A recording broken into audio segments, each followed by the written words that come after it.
What's going on, everybody, and welcome back to JJD TV. I'm your host Josh, and we are here for our 5 takeaways, the series we do after each and every Borussia Dortmund game, where we take a look at 5 big talking points and discuss them and get your guys' opinion in the chat. And we just got a huge win over Wolfsburg away from home, 3-1. There's a lot of storylines, so I'm really excited to get into it. So if you guys like this kind of content, be sure to drop a like on today's video. Be sure to drop a sub as well. Help us get closer to 7,000 subscribers. And let's get into the video now.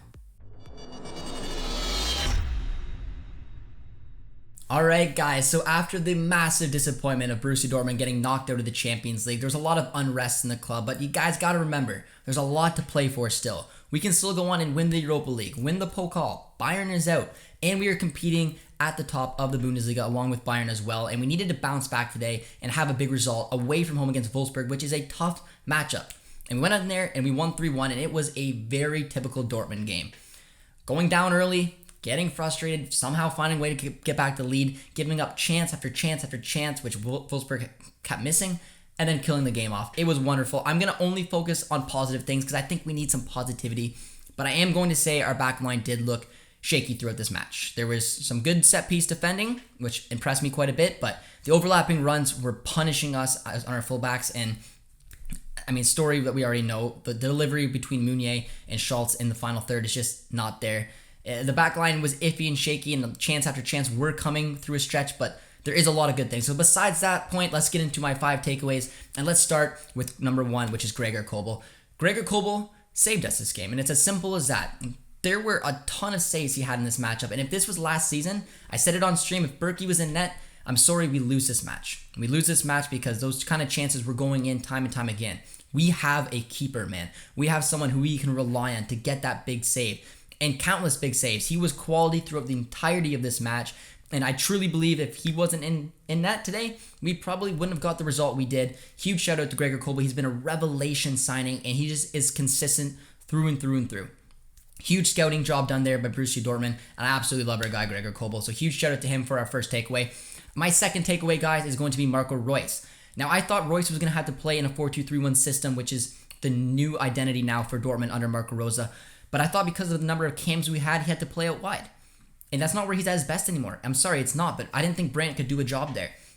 And Marco Reus played today in a 4-2-3-1 through the middle as a center attacking mid, and he was almost flawless. He was incredible. The work-up play that he had with Brandt, the movement on and off the ball, he was a quality player. He was the Marco Reus that we're expecting, and it's a huge, huge difference. He's not the Marco Reus of the past with that lightning pace, cutting in and shooting. He's a creative player. He wants the ball. He wants to create opportunities, and that is exactly what he does. He needs to continue playing as the cam, and we need to rely that players can step up and play in the wings. And guess what? Takeaway number 3 is Julian Brandt, because Brandt had a man-of-the-match type performance for me today. He was incredible, and I've been very critical of Brandt playing out wide in a 4-2-3-1 because he got not the lightning kind of pace that you need. He sometimes seems lost, and it seems like he's not even there. But the work-up play when him playing on the left attacking mid position today with Reus was exceptional. Those two were creating something very special. It's going to make it very hard for Gio to come back in the starting 11 because Brandt is showing that he can play on the wing, which allows Reus to do what he does best through the middle, and it's exceptional. And huge shout out to Brandt with the third ball in there for that third goal for Erling Holland because it was class. It really was. He had the ball in a tight position, found a clever way to release Reus. Reus gave the ball back to Brandt, who put in a perfect pinpoint position pass to Holland to put in the back of the net. You know he's going to bury that. So Brandt, congratulations, my man. You found a way to play out wide, and I absolutely love it. He needed to come big this season. He's been getting a ton of minutes through injuries, and he's coming good. You love to see it under Marco Rose.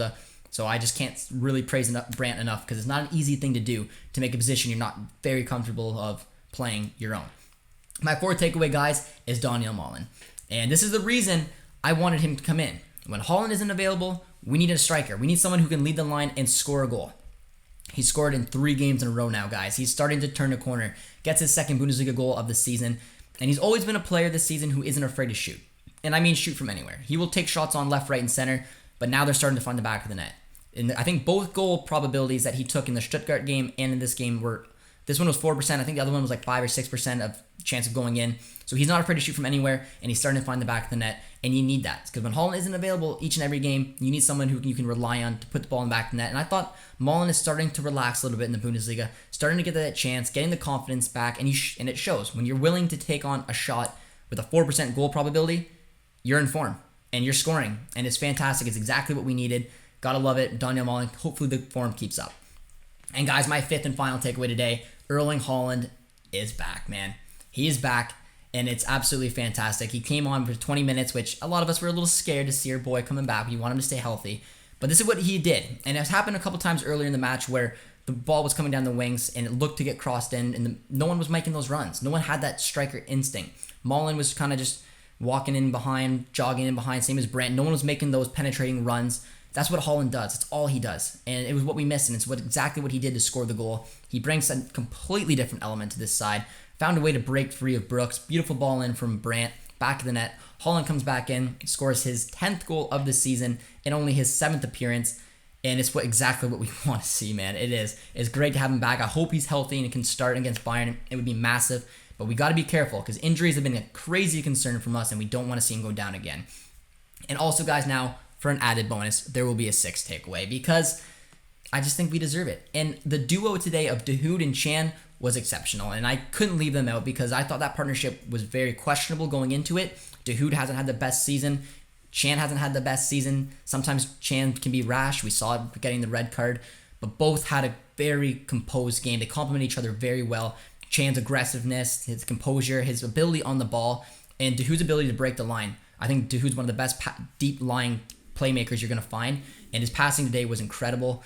I like what they were doing. I like what I saw. Progressive football when Witzel's not in there. So keep an eye on that because that's a duo I would like to see potentially start against Bayern. It worked out very well. So there you go, guys. An extra takeaway today.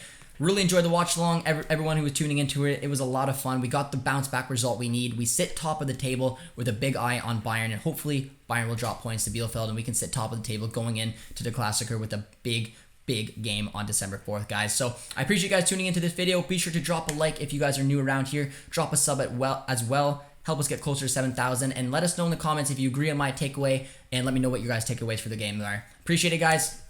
Awesome game. Cheers.